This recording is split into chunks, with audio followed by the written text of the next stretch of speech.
Guiwe Oiko Kauju, Chamoinquere e Jueque. Guimanji Oiko Nanchondaru Jugurapo Cuera. Olá, ouvinte! Você acompanha agora o episódio número 4 do podcast História com Z, um projeto dedicado às histórias e culturas indígenas.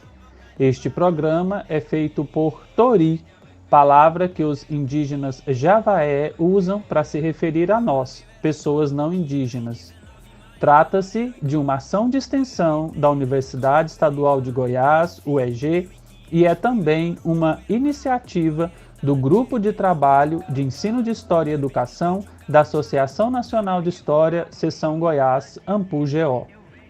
Este projeto tem a intenção de ser um momento de formação nossa, aqui da equipe que produz o podcast, mas também de você aí que nos acompanha. Bom episódio!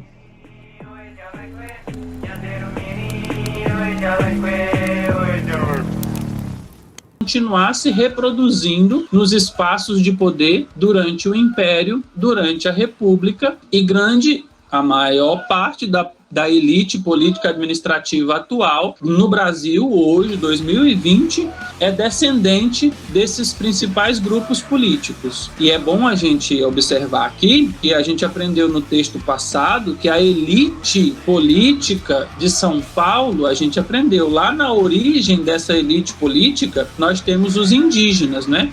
Aquelas famílias ditas quatrocentonas de São Paulo têm a sua origem mestiça indígena. E isso os estudos históricos já estão provando. Só que essa elite, ela não gosta de falar sobre isso. Essa elite política administrativa, ela não gosta de falar da sua origem mestiça, da sua origem africana ou da sua origem indígena. Ela só gosta de falar da sua origem europeia, portuguesa. E no período do Brasil republicano, quando a gente tem a imigração, que ela é sustentada pelo Estado brasileiro, patrocinada pelo Estado brasileiro, vêm povos para o Brasil, povos europeus, que são, no caso, os italianos, né, os alemães. Eles vêm para o Brasil para substituir a mão de obra escravizada depois da abolição da escravização. Não é? O Estado brasileiro não aceita os ex-escravizados como trabalhadores assalariados. O que o Estado brasileiro faz? Prefere incentivar que outros povos brancos europeus venham para o Brasil. E aí a gente não vai aprofundar nessa questão, mas o objetivo que o Estado brasileiro tinha com isso era tornar a população do Brasil menos negra, menos preta, não é? Então essa política é chamada política do embranquecimento. E aí nós vamos ter nesse sujeito histórico branco, no período republicano, novos atores, além daqueles que descendiam do período colonial, do período imperial, que eram os portugueses. Agora, na República, a gente vai ter os alemães, a gente vai ter os italianos, né, que vêm em grande quantidade para o Brasil, patrocinados pelo Estado brasileiro. E aí, a gente gosta muito, né, nós, sociedade racista que somos, a gente gosta muito de falar das nossas origens familiares. Ah, porque a minha origem é italiana, porque a minha origem é europeia, blá, blá, blá, não é? E a gente não gosta. A gente não valoriza, a gente esconde as nossas origens indígenas e africanas. Então, quando a gente traz a categoria, melhor dizendo, quando a gente traz o conceito, né, sujeito histórico, a gente traz a possibilidade da gente entender a nossa história para além desse sujeito tradicional, desse sujeito histórico tradicional. Então, a gente vai estudar os indígenas, a gente vai estudar os africanos escravizados, porque daí a gente vai aprender informações históricas diferentes que têm a ver muito mais com a nossa sociedade brasileira, que é mestiça, que é pluriétnica, que é multinacional, né, tendo em vista as nações indígenas, ok? muito mais do que essa voz histórica, essa fala histórica que sempre privilegia o sujeito histórico europeu português. E, portanto, por que a gente fala sujeito histórico português europeu? Porque esse sujeito histórico, ele é homem, tá? As mulheres não tinham poder político, as mulheres não assumiam cargos político-administrativos, não é? Isso estava vetado às mulheres, então as mulheres não participavam desses lugares de poder. As mulheres brancas de elite, elas estavam limitadas ao seu espaço doméstico e limitadas à ação dos seus maridos, dos seus pais, dos seus irmãos. Então a história colonial e a história imperial, a mulher ela não tem um protagonismo político porque era impedida, né? Era vetada. Então, quando a gente fala de sujeito histórico europeu português, a gente está falando de homem, tá? A gente não está falando de mulher porque as mulheres estavam fora, embargadas desses espaços de decisão política, tá? E esse homem, ele é um homem cristão católico, ok? Então, quando a gente fala do sujeito histórico europeu português, a gente está falando de homens brancos cristãos católicos, certo? E se a gente for observar a partir do corte de sexo, a gente já sabe que eles são homens, mas da identidade de gênero, né? Eles são homens héteros, né? Então é importante a gente localizar isso. Tudo que a gente aprende sobre a história, tradicionalmente falando, são informações relativas a este sujeito histórico, homem, branco, cristão, católico, hétero, de origem europeia, portuguesa. Eu me lembro que eu ia fazer algum comentário, só que eu acabei me esquecendo. Então... Você se lembra que você se esqueceu? Lembrei agora. Você falando sobre essa questão da busca da origem europeia que a gente tem intrínseco a gente. Quando eu trabalhava lá no Museu das Bandeiras, iam muitas pessoas ao museu para procurar e para saber documentações que ligavam eles a alguma família europeia, geralmente. Por exemplo, tem algum nome que remete à origem europeia e eles iam lá querendo uma documentação. E muitas das vezes a gente não tinha documentação para isso e mesmo assim eles insistiam. Eu lembro que eu vivi algumas situações engraçadas até. Aí toda vez que a gente não tinha documentação, a gente entregava um livro de origem, que é como se fosse um dicionário. A gente entregava um livro que é muito grosso, inclusive. Tipo assim, pega isso aqui e vai lá estudar então. Você quer saber? Vai lá estudar. Me deixa em paz aqui. Exatamente. Temos 2 horas, me deixa em paz. Agora que eu vou começar a ver com outro olhar, né? Que a gente sempre foi ensinado quando tu falou aí, e eu tô sentindo raiva desse povo. Cecília, e você? O que você tem a considerar sobre essa introdução que nós fizemos? Eu acho condizente, né? A gente vê muito essa parte também da história. Também acho muito injusto, né? As mulheres não terem tido voz, só agora, né? Que tá tendo. Um exemplo mesmo na nossa cidade, né? Que agora nós temos uma vereadora que é negra, né? Que isso para nós é uma conquista muito grande também. Primeira vez na história, né, Cecília? Pois é, com certeza. Da cidade mais antiga do estado de Goiás, né? Isso. Primeira vez na história, ou seja, 300 anos. Lázaro. Bom, são vozes ocultas, né, que precisam ser ouvidas, que precisam ser representadas. Muitas das vezes elas são escondidas ou ficam escondidas ou se omitem a se apresentar, né?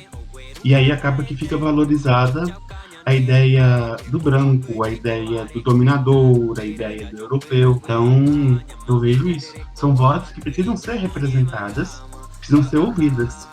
E muitas vezes por omissão de outros, ou por ela mesma, se ocultam.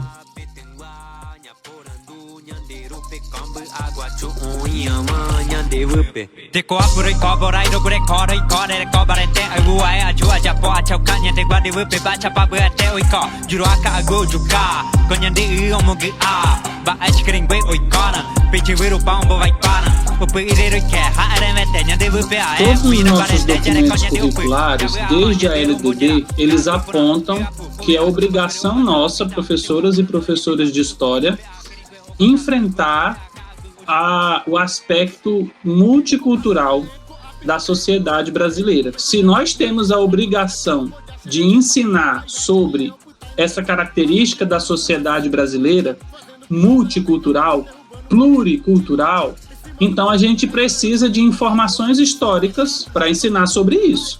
Então a gente vai recorrer aos estudos históricos para ensinar sobre essa realidade multicultural. Só que os livros didáticos, eles demoraram a valorizar esses outros sujeitos históricos. A historiografia já há bastante tempo vem fazendo esse movimento, né, de enxergar, de estudar, de pesquisar esses outros protagonistas da história do Brasil.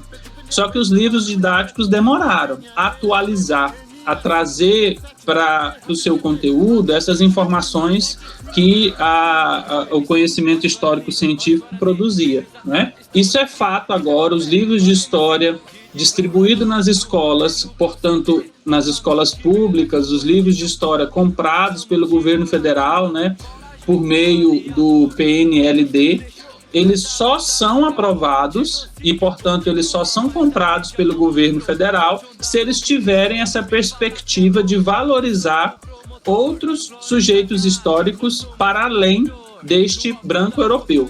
Então, hoje, 2020, isso é fato.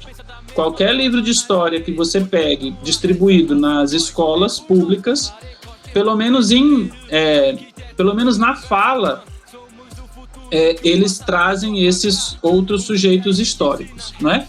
Então, é impossível a gente falar sobre essa história múltipla, essa história pluricultural, se eu não abordo as dimensões religiosas, porque a religião é um dos pés, é uma das pilastras, é uma das estruturas sociais, culturais. Então eu não consigo falar de história e cultura indígena sem abordar a dimensão das religiões indígenas, ou das religiosidades, ou das dimensões simbólicas dos diferentes povos indígenas.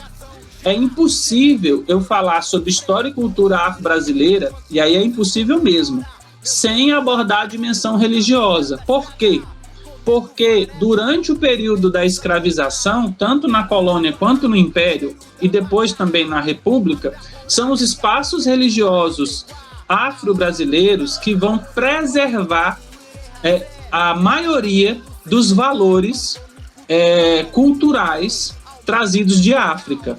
Então é impossível você promover uma abordagem pluricultural da história do Brasil sem abordar as dimensões religiosas. E isso não é fazer proselitismo religioso, tá? Não é você, professora de história, começar a fazer propaganda de religiões indígenas, de religiões africanas e muito menos de religiões cristãs, católicas ou evangélicas, né? A gente não cabe a nós, aliás, nós somos proibidos de fazer isso porque nós somos funcionários públicos e o Estado brasileiro é laico, né? Isso falando da dimensão dos funcionários públicos, dos professores públicos, mas mesmo dos professores de escolas privadas e confessionais vinculadas a alguma ordem ou alguma igreja, os professores também estão proibidos de fazer proselitismo religioso, apologia religiosa, porque os documentos produzidos nas esferas municipais, estaduais e federais, os documentos que orientam as matrizes curriculares, eles são documentos guiados a partir do conceito de Estado laico ou de laicidade, né? Então, quando eu falo sobre religião indígena, eu estou informando as pessoas sobre religião indígena. Eu não estou fazendo pregação, eu não estou chamando vocês para para se converter a um culto religioso indígena. Eu não estou chamando vocês para poder ir num culto religioso indígena e fumar e cheirar rapé ou tomar alguma bebida preparada ou para vocês se converterem, aceitarem aqueles valores. Não é isso. Mesmo que um professor de história fala, gente, nós vamos fazer uma viagem uma viagem para participar de um culto religioso indígena. A gente vai lá numa dimensão pedagógica, a gente vai observar como é que as coisas vão acontecer, como o culto acontece. Isso é uma ação didática, isso é diferente de eu falar, olha, vocês, vou pegar aqui, vão fazer uma excursão, porque nós vamos lá para uma comunidade religiosa indígena e vocês vão se converter, porque quem não se converter na religião indígena, vocês vão para o inferno, a alma de vocês não vai ser salva, só vai ser salva a alma daqueles que se converterem. São coisas totalmente diferentes, não é? Então, quando os pais vão reclamar de que os professores estão falando sobre orixá, estão falando sobre as bebidas rituais indígenas, estão falando sobre os cultos rituais indígenas, não vai dar em nada essa reclamação deles se o professor estiver respaldado pelos documentos municipais, estaduais e federais, porque esses documentos prevê que é nossa obrigação abordar essas dimensões. Ok? Então não vai dar em nada. Esses pais, eles estão equivocados na sua reclamação. Quando a gente fala sobre religião indígena, a gente não está fazendo apologia indígena, a gente não está fazendo proselitismo indígena, né? A Lei 9.394 de 1996 estabelece que a gente já tinha que estar estudando história e cultura indígena desde de 1996. Então, pelo menos eu, na minha experiência subjetiva dentro da escola, eu não tive nada ligado à história, nem cultura afro e nem cultura indígena. Inclusive, dentro do ensino religioso, a gente fazia oração, a gente rezava, e era uma coisa até... E eu me pergunto por que disso até hoje, sendo que a gente estava aqui na escola estadual, pública, e é uma coisa a se questionar, inclusive, dessas relações que a gente tem junto aos professores e junto até um ensino recente. Fazendo um acréscimo à fala do Juan, o Juan trouxe a LDB, que é a Lei 9.394 de 1996, não é? Só que a LDB, lá em 96, ainda não trazia... Ela trazia a obrigatoriedade da gente valorizar os diferentes sujeitos históricos do Brasil, mas não tinha nada que obrigava especificamente o ensino de história e cultura afro-brasileira. Isso só vai acontecer a partir de 2003. Então, em 2003, é sancionada uma lei que vai alterar a LDB e que vai incluir a obrigatoriedade do ensino de história e cultura afro-brasileira e africana, que é chamada a Lei 10.639 de 2003. 2003, que passa a ser obrigatório ensinar história e cultura afro-brasileira e africana na escola. Em 2008, então depois, de 5 anos, é aprovada uma nova lei que vai incluir a obrigatoriedade da história e cultura indígena, tá? Que é de 2008, é a 11.645 de 2008. Então, 2003, história e cultura afro-brasileira e africana, 2008, história e cultura indígena. Essas duas leis, elas atualizam, elas mudam a redação daquela lei antiga lá, que é a LDB de 96, tá? Então é por isso que muitos de vocês, talvez novos, mas mesmo assim não tenham estudado, nem história e cultura afro-brasileira e africana, nem história e cultura indígena nas escolas, tá? Isso é uma dimensão. E eu queria aproveitar muito uma fala aqui do Juan. Ele falou que nas aulas de religião eles rezavam.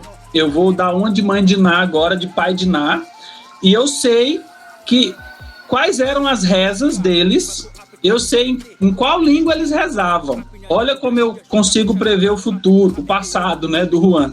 Estou lendo o passado do Juan. Eu sei que eles estavam fazendo uma oração cristã, possivelmente uma oração católica, mas dependendo do ano, poderia ser sim uma oração evangélica. E eu sei que eles estavam fazendo isso em português. Eles estavam usando a língua portuguesa para fazer essas orações. E língua portuguesa é um elemento cultural desse sujeito histórico hegemônico, europeu, católico, que eu falei para vocês, que vocês sabem. Os valores religiosos cristãos, independente, não interessa se é cristão católico ou se é cristão evangélico, é cristão, né? Eles estão permeados nas escolas e é naturalizado que os professores e as professoras sejam evangélicas, sejam católicas e falem isso dentro da sala de aula. Isso é naturalizado, todo mundo aceita, todo mundo inclusive espera. Muitos pais querem que os professores falem isso e ajam assim. E isso está errado. Está errado ao ponto de, se a mesma coisa... Gente, ó, uma fórmula, tá? Uma fórmula aí para vocês. Como é que a gente sabe que uma coisa está errada? Como é que eu sei, professor? Estou fazendo um trem aqui, mas eu não sei se está certo ou se está errado. E aí, como é que eu sei se está certo ou se está errado? Então, muda. Eu vou dar uma dica para vocês, né? Professor, é certo eu rezar o Pai Nosso dentro da sala de aula? Eu não sei se é certo. Ok, você não sabe se é certo? Então, aprende uma oração indígena e vai fazer dentro da sala de aula. Talvez com a oração indígena o povo não vai estranhar muito, porque vai achar assim, nossa, que exótico, né? Nossa, que diferente, professora diferentona, trazendo uma oração indígena pra gente. Agora, vai cantar um ponto de umbanda e um ponto de candomblé na sala de aula. Canta. Fala assim, gente, ó, hoje nós não vamos rezar o Pai Nosso, hoje nós vamos cantar um ponto de umbanda. Levanta aí, eu vou ensinar vocês a dançar, eu vou ensinar vocês a cantar o ponto de umbanda. No outro dia, os pais vão estar lá na porta da escola pedindo a sua cabeça, não é? Então, ao fazer esse exercício, eu estava rezando o Pai Nosso, não deu nada. Eu fui cantar um ponto de umbanda, o povo está querendo me demitir. Então, aí você vê que rezar o Pai Nosso está errado. Está errado do mesmo jeito que cantar o ponto de umbanda na sala de aula. Por quê? Porque você está fazendo um proselitismo, tá? Uma coisa é você mostrar um ponto de umbanda, analisar, interpretar, mostrar o valor. A mesma coisa você pode fazer com o Pai Nosso. Mas ritualizar o Pai Nosso e ritualizar o ponto de umbanda na sala de aula é errado. É errado, é ilegal, inclusive, tá? Ilegal. Você não pode ritualizar isso na sala de aula, porque lá não é espaço para isso. Aonde você ritualiza Pai Nosso e Ave Maria? Na igreja. Aonde você ritualiza ponto de umbanda? Na comunidade, na casa religiosa. Não cabe, é ilegal você fazer isso. Ah, professor, mas por que ninguém pede a minha cabeça quando eu rezo o Pai Nosso? Porque é a religião hegemônica. É a religião da maioria. E dependendo do lugar que você está no Brasil, não é da maioria, mas você tem que fazer uma pregação evangélica. E aí, quando você faz uma coisa errada, criminosa, mas que é uma coisa que corresponde à maioria, as pessoas não reclamam, porque corresponde à maioria. Mas quando você faz isso em relação à minoria ou alguma cultura minoritária ou minorizada, melhor dizendo, aí você pode se preparar, porque vai vir chumbo grosso, né? Vão pedir a sua cabeça, tá? Inclusive, professor, isso é muito evidente, por exemplo, nos colégios militares, que já há uma tendência muito forte dessa questão religiosa, da formação religiosa, e é uma coisa que vem crescendo bastante, e dentro do próprio governo federal há uma tendência muito grande de valorização desse estudo do ensino religioso cristão. Cristão evangélico, né, Lázaro? Porque o Ministério da Educação, o Ministério dos Direitos Humanos está sendo administrado por pessoas cristãs evangélicas. Nada contra, viu, gente? Nós não temos nada contra. Nem a cristão evangélico, nem a cristão católico, nem a ateu, nem a ateia, nós não temos nada contra. Sabe por quê? Porque a Constituição brasileira prega que nós não podemos ter nada contra. Se a gente tiver alguma coisa contra essas pessoas, a gente está sendo e está cometendo preconceito e discriminação. E isso é anticonstitucional. Então, não posso ter nada contra o fato da Damares ser uma pastora evangélica. Mas é inconstitucional que a Damares, em sendo uma pastora evangélica, coloque valores evangélicos em seus processos públicos. em suas condutas públicas, em suas políticas públicas. Isto é inconstitucional. E nós não podemos fazer também isso. Pessoa, o senhor é o quê? O senhor é do candomblé? Sou do candomblé. Mas se eu pegar os valores do candomblé e começar a trazer para vocês, para fazer propaganda com o objetivo que vocês se convertam, isso é errado, tá? Agora, outra coisa é eu trazer para vocês e falar, gente, ó, eu vou trazer uma narrativa de um orixá para a gente, por meio dessa narrativa, estudar alguns valores culturais africanos. É outra coisa, é outra abordagem, né? Então, um Estado laico é esse Estado que não professa, mesmo tendo uma religião, não coloca a religião na frente das suas ações públicas. Por quê? Nós não estamos na Arábia Saudita. Na Arábia Saudita, você tem um Estado religioso. É um Estado religioso na lei. Eles têm leis que dizem, nós somos muçulmanos. Não é o nosso caso.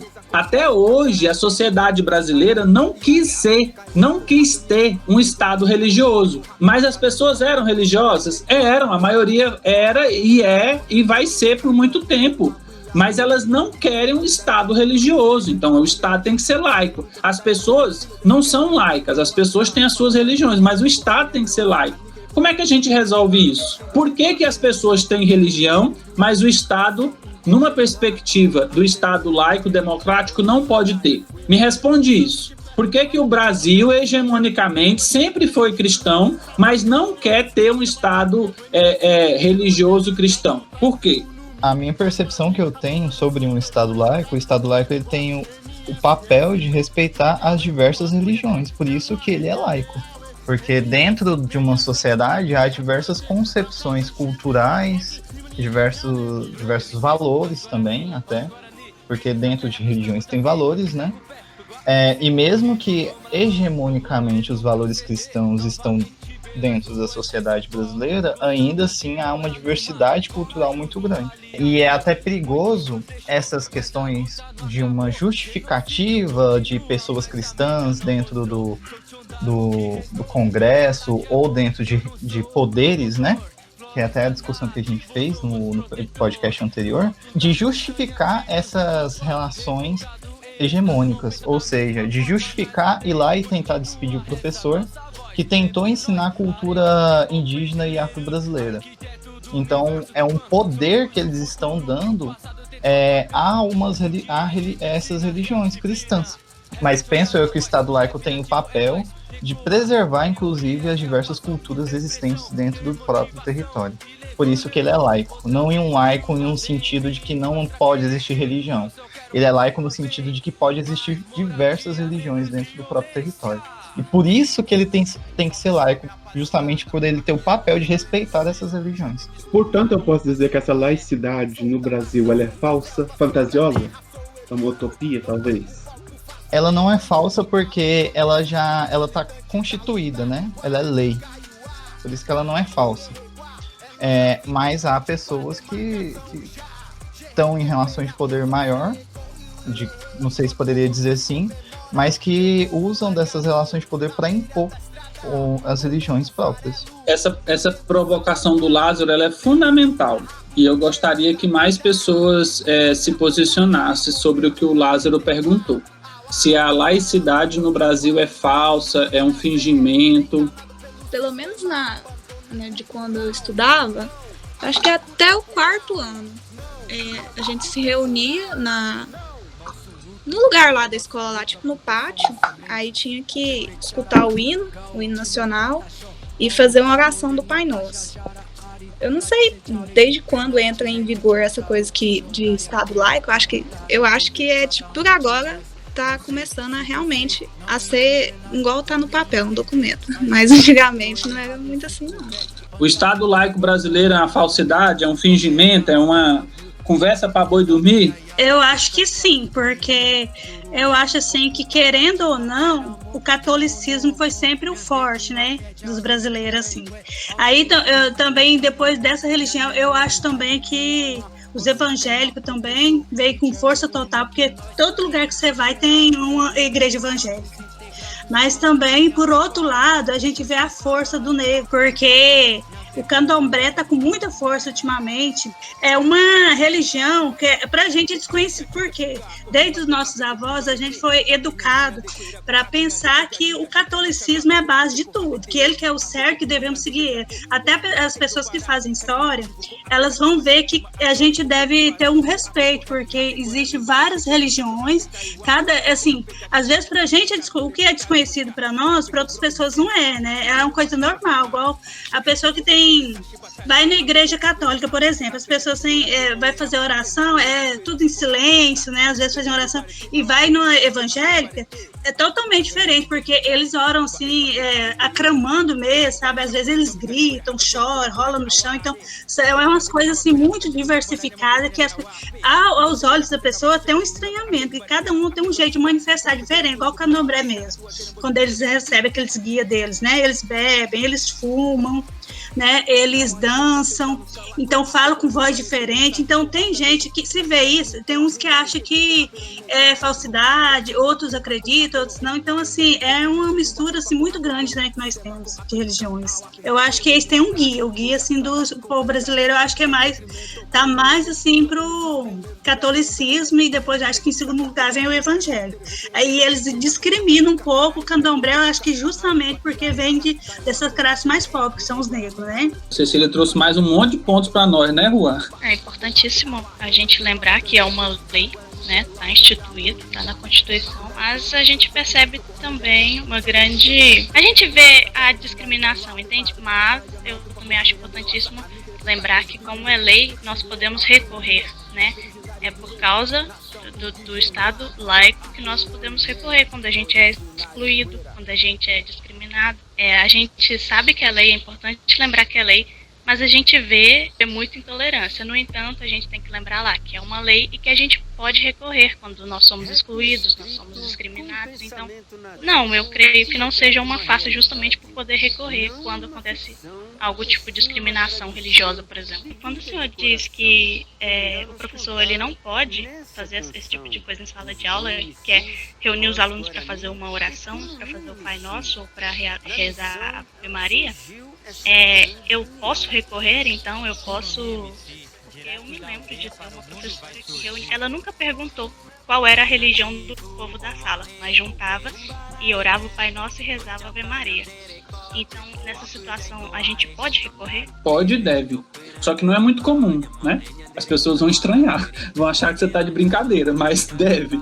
Só mais uma coisa, porque isso é tão complexo, essa questão de justiça e tudo mais, porque se você for observar a justiça, o principal símbolo da justiça, se você for entrar assim no tribunal ou em algum espaço jurídico, assim, no STF principalmente, é a cruz, o crucifixo. Então, assim, é muito ligado a essa questão do cristianismo. Então, aí já vem um questionamento ao laico que nós estamos conversando e de Estado de Direito. Então, por que a cruz? É um fingimento o Estado brasileiro falar que é laico, mas colocar os símbolos cristãos frente de tudo? O preâmbulo da Constituição diz lá, pererê, papapá, né, caixinha de fósforo, blá, blá, blá, sob a proteção de Deus. É o preâmbulo, sob a proteção de Deus. Então é uma conversinha fiada. Como é que essa Constituição fala que o Estado é laico e o preâmbulo dela fala que ela é sob a proteção de Deus? Outra conversinha fiada. Tá, a Vanessa acha que tá errado a professora fazer oração do Pai Nosso na sala de aula, ela quer denunciar. E chega no Ministério Público, aqui da cidade de Goiás. Lá no Ministério Público, quando a Vanessa entra, em cima da cabeça assim, do recepcionista, ela vai ver um crucifixo. Aí a Vanessa vai falar, não vai adiantar essa denúncia minha, porque eu tô vindo aqui denunciar que a professora tá rezando o Pai Nosso, e aí eu chego aqui no lugar que eu tenho que denunciar e tem um crucifixo, não vai dar em nada. Vai. E não é pelo fato de lá na cabeça dos ministros do STF ter um crucifixo, e não é pelo fato da Constituição começar falando sobre a proteção de Deus que o Estado deixa de ser laico. Vamos entender isso, é preciso entender isso. Sob a Constituição, o preâmbulo da Constituição não tem valor legal. Então, pode estar escrito qualquer coisa lá no preâmbulo, sob a proteção de Exu. ou sobre a proteção de Deus nenhum, ou o valor ateu. Se for preâmbulo, pode botar, porque é preâmbulo. Agora, se pôr num artigo, aí é outra coisa, tá? Porque o que está escrito no preâmbulo não tem valor de lei. Primeira coisa para resolver o problema da Constituição. Então, a Constituição diz que o Estado é laico. Está lá no artigo, dizendo. Eu não sei qual é o artigo, mas vocês procurem aí depois e me falam, tá? O Juan bota na edição. Mas está lá, o Estado é laico.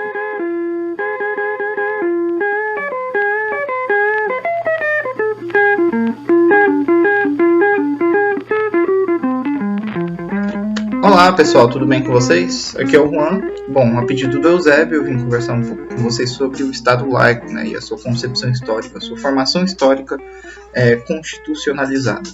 Bom, segundo Cássia Maria Senangani, no artigo Estado laico e direitos fundamentais, o Estado laico ele começa a ser pensado durante o período imperial, que, diz ela, a maçonaria exerceu poderosa influência sobre a liberdade religiosa. A ordem refletiu o espírito reinante na época, de tolerância, racionalismo e, ao mesmo tempo, de fé em Deus desvinculada ao sacerdócio oficial. E ainda completa a autora que a liberdade era muito restrita, permanecendo ainda a união entre igreja e Estado. E, segundo ela, pessoal, a religião católica ela não foi desvinculada por esse pensamento de Estado laico ainda. Na verdade, a religião católica continuaria sendo a religião oficial do período imperial. Tanto que, segundo a autora, a religião católica apostólica romana continuará a ser a religião do império. Todas as outras religiões serão permitidas com seu culto doméstico ou particular em casas, para isso destinadas, sem forma alguma, exterior de templo. Mais adiante, no inciso 5º do artigo 179, estabelecia que ninguém pode ser perseguido por motivo de religião, uma vez que respeite do Estado e não ofenda a moral pública. Então, segundo as concepções morais desse período, as religiões de matrizes africanas violavam a questão da moral pública e por isso deveriam ser destinadas ao culto doméstico, né? Portanto, pessoal, eu queria propor uma reflexão para vocês. O que seriam essas concepções desvirtuosas de moral que afetariam a ordem pública do período imperial? Quais seriam as manifestações que afetariam isso diretamente para vocês, de acordo com uma concepção moral atrelada ao Estado, que seria a religião cristã? O que para vocês ofenderia? Seriam as manifestações religiosas desse período, as manifestações vinculadas à crença em religiões de matrizes africanas? Seriam as manifestações de rituais indígenas? O que para vocês, dentro dessa ordem pública, moral, vinculada ao Estado, novamente, o que para vocês seria essa desvirtuosidade? Completando o artigo ainda, somente então, pessoal, na Constituição de 1988, nos moldes da de 1967, reafirma a liberdade religiosa e o caráter laico do Estado. No inciso 1º do seu artigo 19 diz: é vedado à União, aos Estados, ao Distrito e aos municípios estabelecer cultos religiosos ou igrejas, subvencioná-los, embaraçar-lhes o funcionamento ou manter eles ou seus representantes relações de dependência ou aliança, ressalvada na forma da lei, a colaboração de interesses públicos. Então é isso, pessoal. Eu espero que vocês tenham gostado um pouco dessa explanação que eu fiz aqui e bom final de episódio.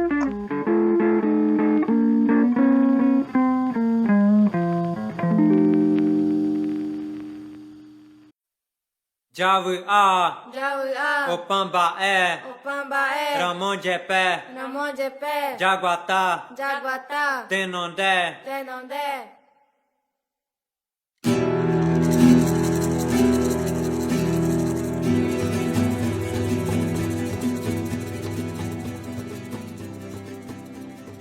ok? Então, pode ter o que foi escrito no preâmbulo, mas não tendo nenhum artigo dizendo que o Estado é católico ou que o Estado é evangélico, beleza. O artigo que tem é dizendo que o Estado brasileiro é laico.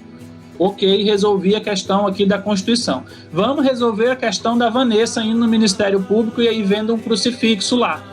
Olha, mesmo tendo um crucifixo lá, as pessoas, os funcionários do Ministério Público vão aceitar, vão acatar, vão receber a denúncia da Vanessa.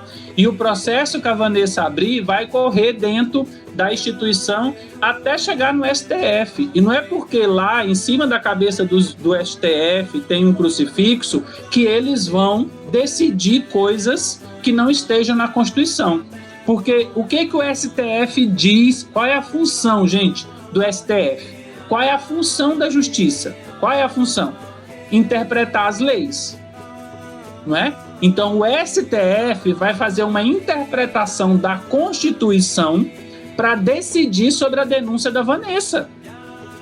E aí, não é só uma pessoa, o STF não é composto só por um ministro, ele é composto por um conjunto de ministros. E aí, cada ministro vai tomar uma decisão. E o resultado da decisão coletiva vai ser a decisão final. A maioria da decisão coletiva vai ser a decisão final.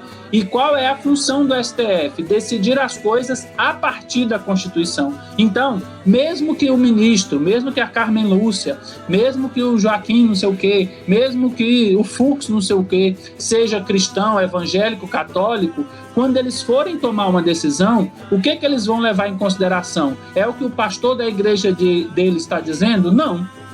É o texto constitucional.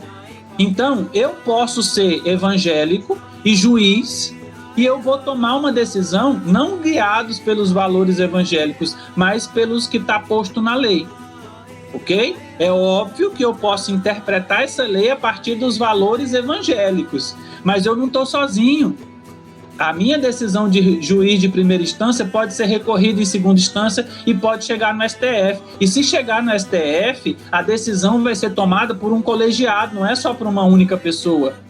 Então, a problematização que o Lázaro trouxe, só finalizando ela, que o Juan já tinha dito muito melhor do que eu disse, né? De forma muito mais resumida e objetiva. Nós temos símbolos cristãos na Constituição, no STF, mas isso não quer dizer que o Estado brasileiro é cristão. O Juan queria responder a Beatriz sobre desde quando o Estado é laico, né, Juan? O Estado é laico desde que se tornou república, no final do século XIX. Não só teoricamente, mas constitucionalmente, o Estado é laico desde o século XIX. Só que aí a gente tem processos, né, e valores que ainda remetem a valores que são cristãos e cristãos católicos, principalmente.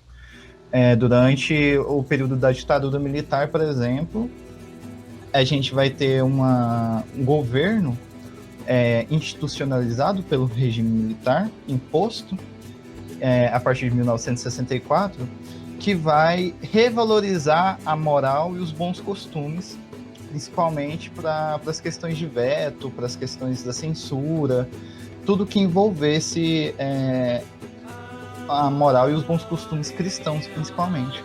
E esse movimento de 1964 ele vai ser marcado justamente por isso. Eu estava lendo um livro, Censura, Estado Autoritário, algo assim, de uma historiadora chamada Aquino, que ela vai falar que a maior parte da imprensa apoiou o golpe de 1964, só que esse golpe ele começa a ser repensado pela imprensa a partir do momento que eles só veem que a moral e os bons costumes estão sendo impostos a ele. Imprensa essa que, por exemplo, tinha como princípio o liberalismo econômico. Então, para eles, a censura, a falta de liberdade de expressão também, ela é um impedimento desses princípios liberais. Então, começa a ter essa divergência. Mas o que eu quero dizer com isso? É que a moral e os bons costumes dentro do Estado autoritário brasileiro, ele sempre vai estar encranhado. Mas, constitucionalmente, tanto é que isso foi um golpe, né? Em 1964 foi um golpe, e para eles imporem essa moral e bom costume foi através de um golpe.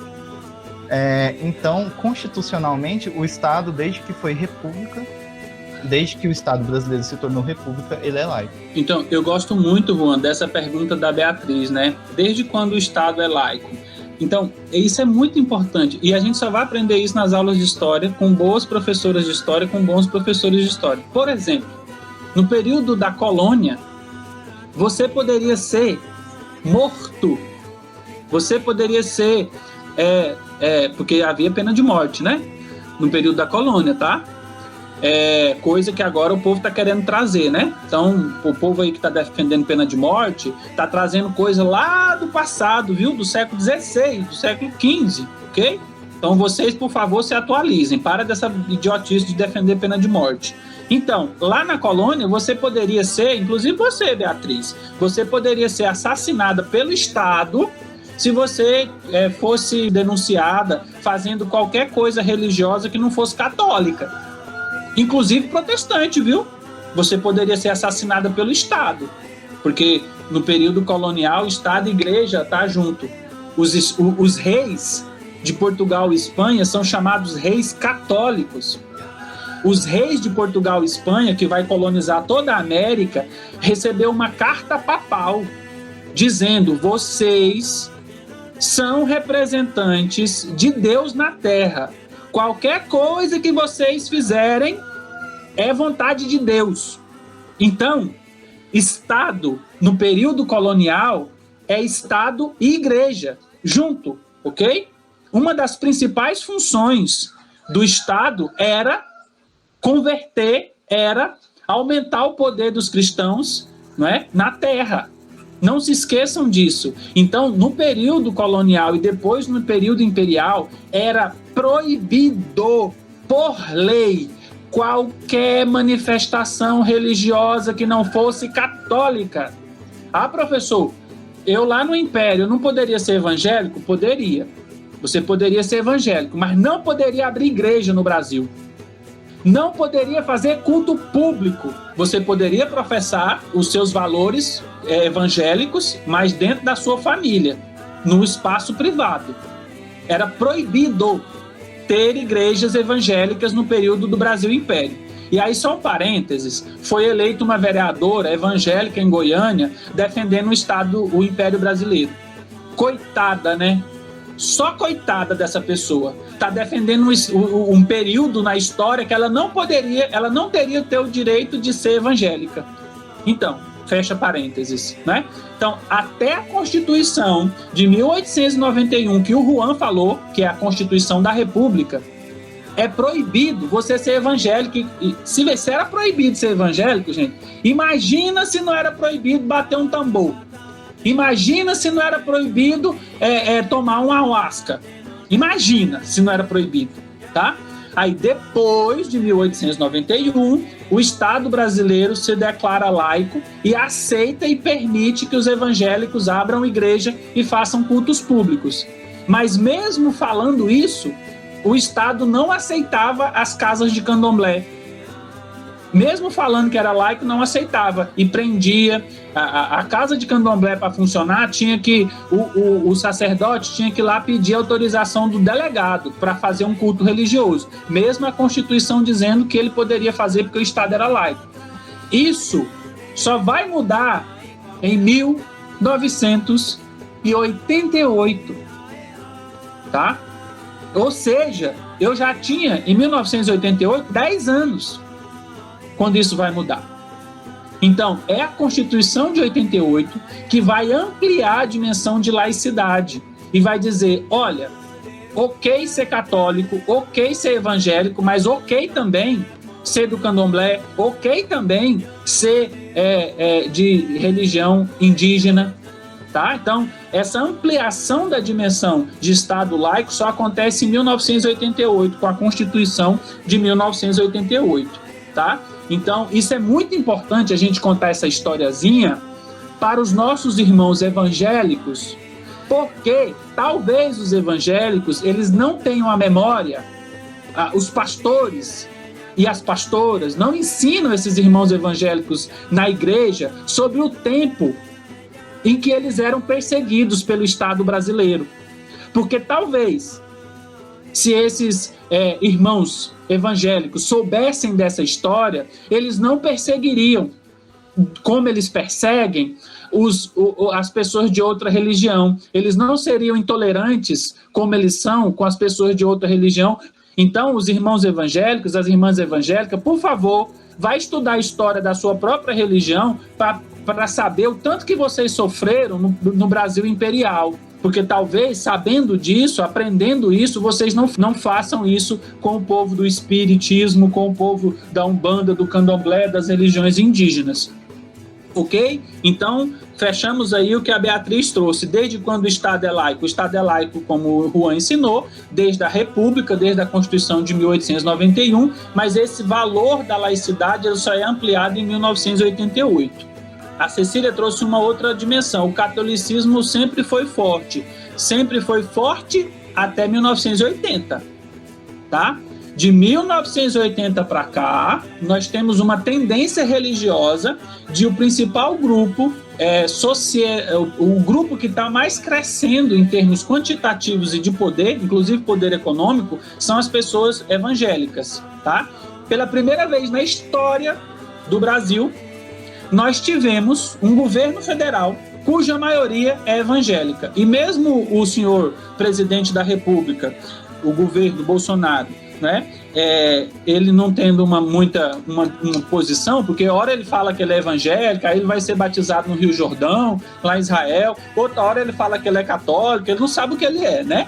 Ele é o que convém ele a ser, né? Mas mesmo ele não tendo essa posição, uma hora fala que é evangélico, outra hora fala que é católico, o governo que ele instituiu é um governo pela primeira vez na história do Brasil, cuja maioria das pessoas é formada por pessoas evangélicas. E aí eu vou lembrar vocês da fala dele, de dizer que ia escolher um ministro do STF, o quê?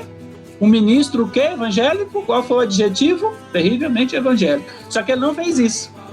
Ele não fez isso, ele teve a primeira oportunidade de indicar um ministro, ele não indicou um ministro terrivelmente evangélico. O povo das igrejas evangélicas ficou pistola com ele, pistola, e aí tem até o vídeo lá acho que é do Malafaia, né, acabando com o presidente da República, porque ele não cumpriu o que ele disse de indicar um ministro terrivelmente evangélico.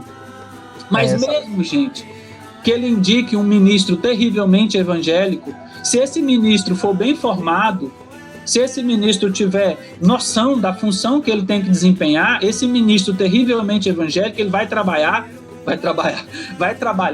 não a partir dos valores evangélicos, mas sim a partir da Constituição, não é? Então ele pode indicar um ministro terrivelmente do Candomblé, terrivelmente da Umbanda, terrivelmente do Espiritismo, terrivelmente de religião indígena. Se essa pessoa for bem formada, ela vai saber que ela tem que se guiar pela Constituição, e a Constituição é laica. Então, o catolicismo foi forte por muito tempo no Brasil, mas não está sendo mais, tá? E qualquer criança ou qualquer família evangélica que se sentir ameaçada ou que se sentir ofendida no seu direito de ter uma educação laica para os seus filhos, pode ir lá denunciar a professora e o professor que está rezando o Pai Nosso, que está rezando a Ave Maria na sala de aula. Agora, seja coerente. Seja coerente, denuncie a professora que está rezando um Pai Nosso, denuncie o professor que está rezando uma Ave Maria, mas não queira que esse mesmo professor pregue um culto lá, faça uma oração evangélica na sala de aula, porque às vezes é esse o comportamento hegemônico, né? Eu denuncio, aí eu vou voltar no outro ponto aqui que a Cecília falou, que é o seguinte, que nenhuma religião é certa, né? Bom, nenhuma religião é certa para quem? Para quem não é dela. Porque se você faz parte de uma religião e você acha que ela não é certa, tem alguma coisa errada com você. Se você faz parte de uma religião, pressupõe que você aceite os valores dela, né? Então a religião é certa para quem é da religião. E a religião é errada para quem não é da religião, para quem é de outra religião. Como é que a gente resolve isso? Com a laicidade? Aí, gente, com a laicidade, tá beleza, tá?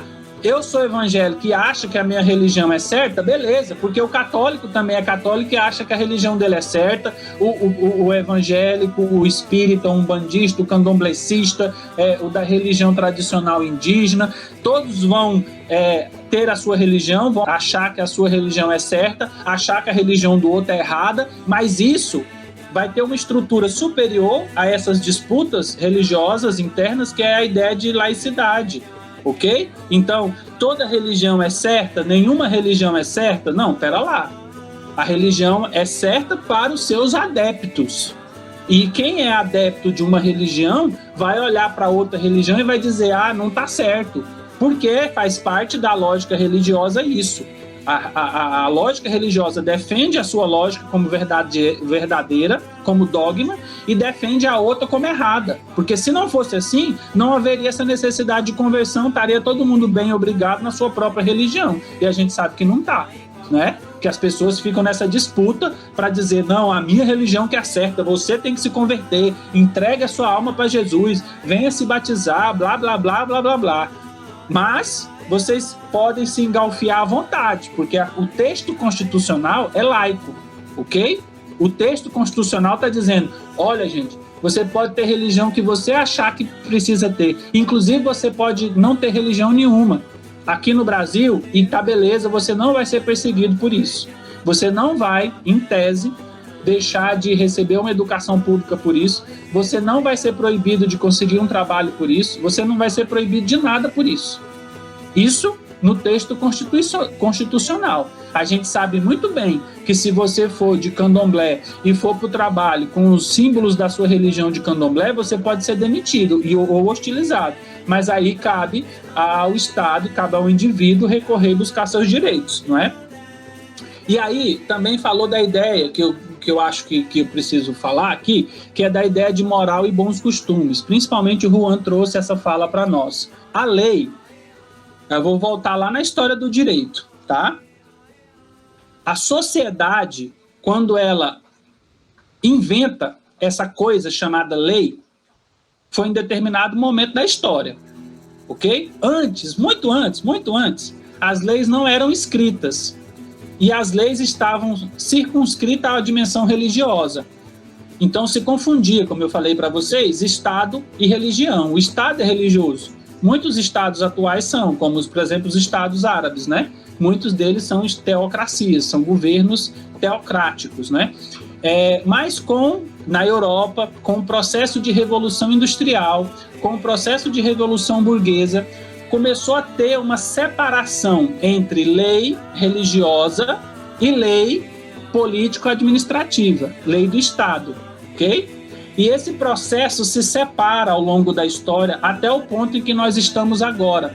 Uma coisa são as leis, entre aspas, religiosas, que são aquelas obrigações que você tem que cumprir quando você se converte numa religião, você tem que cumprir aquelas leis, entre aspas, né? Senão, se você não cumprir aquilo, você não vai fazer parte dessa comunidade e você vai ter que ir para outra comunidade. Mas uma coisa muito diferente disso é o que a gente chama de legislação, de lei, sem aspas, lei mesmo, que são aquelas publicadas, aquelas que guiam todos os processos públicos, né? As leis, portanto, não devem ser confundidas com valores religiosos. Uma coisa são os dogmas, as leis religiosas, entre aspas. Outra coisa, as leis do Estado brasileiro. Por quê? As leis religiosas valem para quem? Para quem faz parte da religião, é óbvio. Mas as leis do Estado brasileiro valem para quem? Para todo mundo, independente da sua religião. As leis religiosas são leis fincadas no moral e nos bons costumes, mas as leis do Estado brasileiro não. O principal origem das leis brasileiras não é a moral e os bons costumes, é a ideia da dignidade humana, é a ideia de que todas as pessoas têm direito à vida, à educação, à saúde, à segurança. É a ideia que a gente precisa proteger a dignidade das pessoas. Lei é diferente de moral e bons costumes. Moral e bons costumes diz respeito à lógica religiosa. Então, gente, o que isso tem a ver? Até aqui, né? O podcast era para ser sobre sujeitos históricos e ficou sobre laicidade, mas tá tudo conectado, hein? Vamos finalizar agora. Vamos finalizar justamente sobre isso. Vamos conectar essa conversa agora para a gente finalizar o episódio, tá? Então, o que a gente tem que finalizar aqui? Nós temos uma proposta que é estudar e aprender história a partir da noção de diferentes sujeitos históricos. Os diferentes sujeitos históricos constituem o Brasil, a sociedade brasileira. A sociedade brasileira ela é pluri e multicultural desde o início da sua formação. E nós estamos discutindo laicidade, Estado laico, liberdade religiosa. O que isso tem a ver? Como é que a gente fecha as duas coisas? O que sujeito sujeito histórico tem a ver com laicidade? Penso eu que seja justamente a representação dos diversos sujeitos históricos, né, a partir dos seus direitos de serem representados, né? Mas o que isso tem a ver com a laicidade? A laicidade, ela tem o dever de respeitar todos esses sujeitos históricos. Estado laico significa estar representado com todos os grupos, com todas as culturas, né? Então, isso historicamente tem um peso muito grande, porque você vai passar a olhar não apenas sobre um olhar específico que seja dominante sobre todos, mas a partir da diversidade que é proposto a partir do seu convívio. Você vai passar a observar, inclusive, aqueles menores que antes você observava ou não observava porque não era do seu agrado, vamos dizer assim, né? Eu já ouvi muitos, por exemplo, cristãos dizendo que quem é do candomblé ou quem é das religiões afros, já está condenado, vai para o inferno. São culturas. E a história, ela está aí, ou a formação histórica, para mostrar que esses pequenos grupos existem e que nós precisamos considerar uma diversidade que é a que compõe o nosso Estado, né? E não apenas um grupo único que seja dominante de todos e que acabe fragmentando aquilo que já existe, que é a nossa diversidade, a nossa pluralidade. O cristianismo ele vem para o Brasil por imposição. Aqui no Brasil já existia uma religião, existia uma cultura, existia uma forma de vida. E isso muitas vezes é esquecido, inclusive pelo professor quando vai à sala de aula, porque impõe a ideia do cristianismo. Vamos colocar aqui, hoje eu vejo, não o Pai Nosso como Ave Maria, eu vejo o Pai Nosso, porque eu já vejo uma influência muito grande do evangélico dentro das escolas. Eu não vejo o Pai Nosso como Ave Maria assim, ainda dominando, já vejo mais o Pai Nosso pela questão do evangelho predominando sobre o catolicismo, mas nós precisamos ver, a partir da história, essa amplitude. Nós não vivemos sobre um único poder. A religião, o aspecto religioso, ele é muito plural. E a questão do Estado laico, ela vem nos mostrar exatamente isso. Todos precisam ser ouvidos, respeitados e vistos. Eu tenho direito de vivenciar a espiritualidade do candomblé ou do cristão evangélico, né? O Estado laico realmente serve para isso que vocês estão falando, né? Porque desde o início, como o senhor citou, que essa diversidade sempre existiu, entende? Então, é importante que o Estado seja laico para assegurar o direito dessas pessoas. Porque muitas têm os seus direitos negados pela religião que ela acredita, pelo Deus que ela acredita. Então, é muito importante que o Estado ele não interfira nisso, para não privilegiar alguns e desvalorizar outros. Bom, para finalizar, eu quero falar sobre a dimensão da democracia e a diferença, ou a diversidade, né? Diferença e diversidade são dimensões sinônimas, né? A sociedade brasileira, ela é multicultural, ela é pluricultural.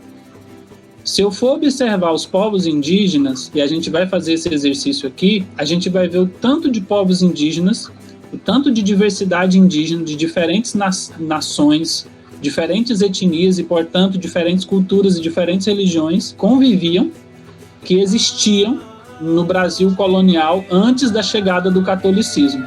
Quando eu vou estudar a história da escravização africana, eu também passo a aprender que essas pessoas que foram escravizadas e foram trazidas à força para o Brasil, elas vieram de diferentes partes do continente africano, de diferentes grupos étnicos, e vão trazer uma outra diversidade muito grande em se tratando de cultura e, portanto, de língua, de religião, de valores, de tecnologia, de saberes, de filosofia. Mesmo observando os brancos, o que acontece?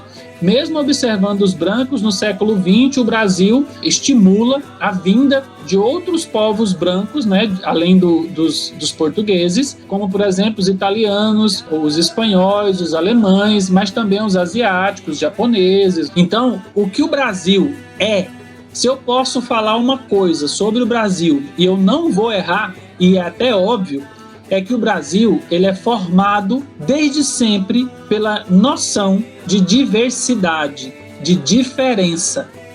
E, portanto, é por isso que é fundamental que a gente seja um país democrático, porque a democracia é a única que vai conseguir fazer com que essa diversidade, essa diferença conviva sem se matar, sem se agredir, sem se violentar.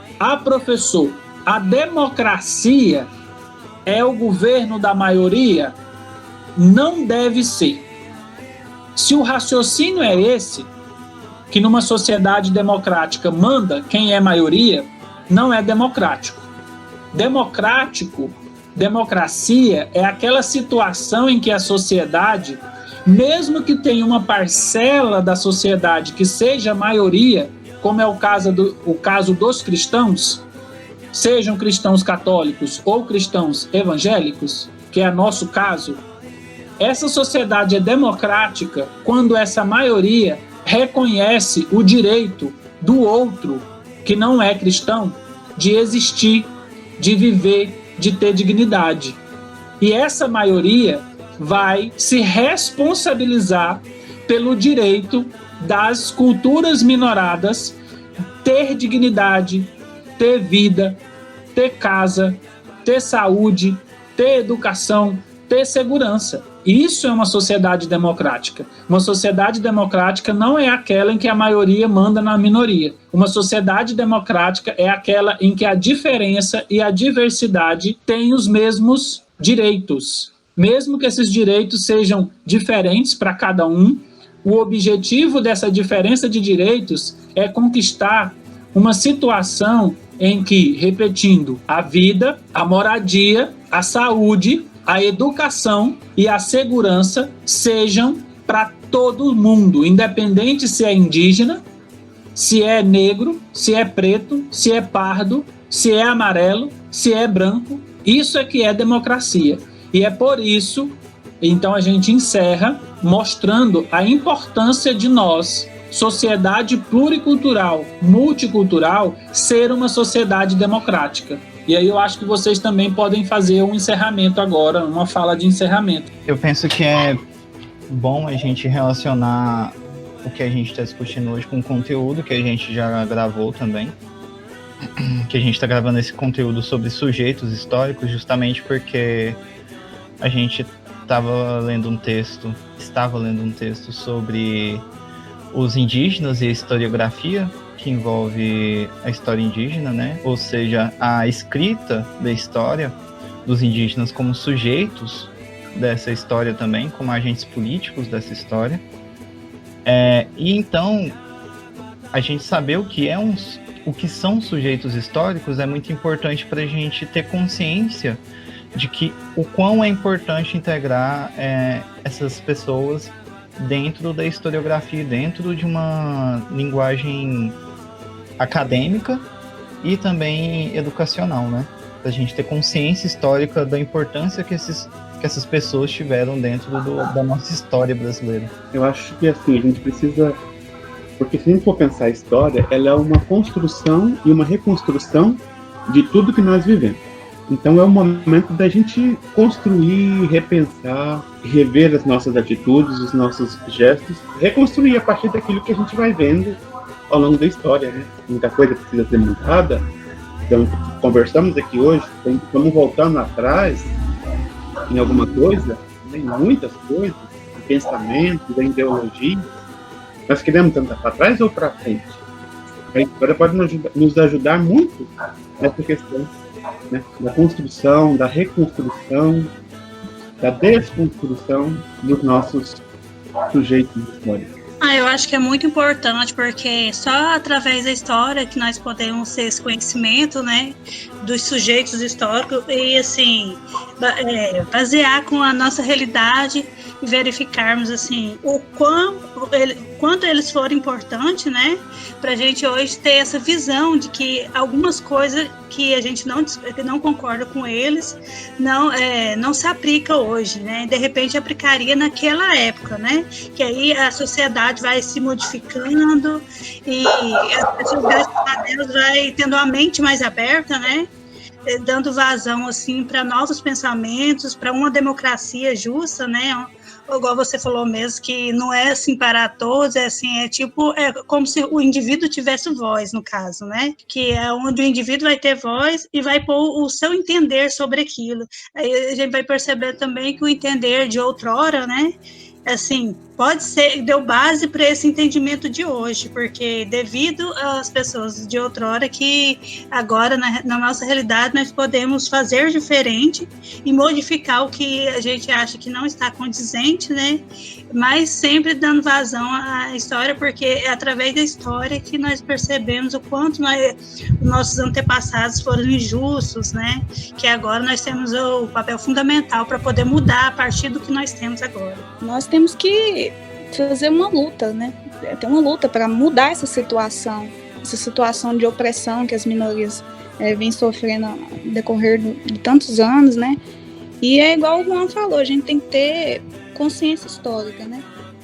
Para defender, para mudar esse contexto que a gente está vivendo, esse país que é tão racista, tão... Eu acho que a importância de estudar isso é justamente ver e entender o diferente como sujeito histórico, e ter fechado com a questão da democracia foi perfeito também. Então, gente, muito obrigado a cada pessoa que esteve aqui hoje. A gente volta a se encontrar em janeiro, depois do recesso, quando voltarem as aulas, né? As aulas voltam a partir do dia 11, se não me falha a memória. Tenham boas festas, na medida do possível. Nós não estamos num momento para todo mundo se encontrar nas casas e conviver como a gente sempre fez. Infelizmente, não é a hora, não é o momento.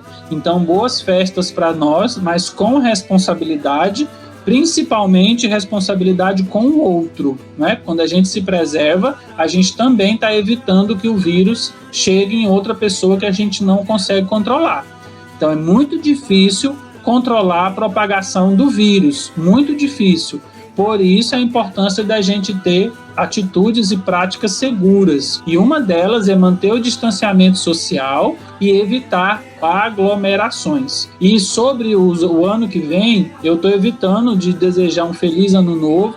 Eu prefiro desejar a vocês que vocês se fortaleçam, porque todas as perspectivas mostram que o ano de 2021 vai ser mais difícil que o 2020. Então, que vocês, agora, nesse final de ano, que vocês façam um exercício de reflexão para vocês se protegerem, para enfrentar essas dificuldades do ano que vem, né? Dificuldades econômicas, dificuldades para nós que vamos continuar no ensino remoto, dificuldades sobre a vacinação. Possivelmente a gente não vai conseguir se vacinar no ano de 2021, e a responsabilidade disso é a falta de gerência do governo federal em relação a toda a gestão da epidemia, mas também agora sobre as compras da vacina, porque nós ficamos atrás, né? Nós ficamos atrás do Uruguai, do Paraguai, da Argentina, do Peru e da Colômbia. Eles primeiro vão, porque eles fizeram os contratos antes que o Ministério da Saúde fez, e primeiro eles vão ter a vacina e só depois a gente vai ter. Por favor, se fortaleçam, aproveitem esse momento de virada do ano para desenhar bem os seus projetos, para saber quem vocês são, o que vocês querem, para saber quem são as pessoas que vocês podem confiar no momento de dificuldade, porque a gente vai precisar muito dessas pessoas em 2021. Feliz Natal, na medida do possível, e um ano novo, na medida do possível, cheio de força e de pessoas que podem ajudar vocês. Tchau, tchau, pessoal.